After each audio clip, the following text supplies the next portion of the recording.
اليوم حضرنا إلى هذه ام ایرو پشتی 5 سالان ji dûrketinê hatin vî bajarê pîroz da ku em bi boniya cejna martoma. Parêzvanê Serê Kanîyê û vî bajarê pîroz û vî gelê qenc bi hemû pêkhateyên xwe tê de nimêj bikin da ku em bi ewlehî, aramî û aştiyê bijîn. Em ji Xwedê dixwazin ku ewlehî û aramiya xwe li welatê me bicî bike.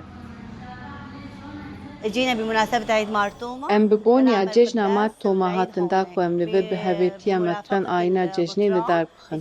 Em hatin û rê baş bû û tiştek tune bû, pêşwazî baş bû, me hezkiriyên xwe dîtin û me hevalên xwe dîtin, ev dîtin gelek xweş bû.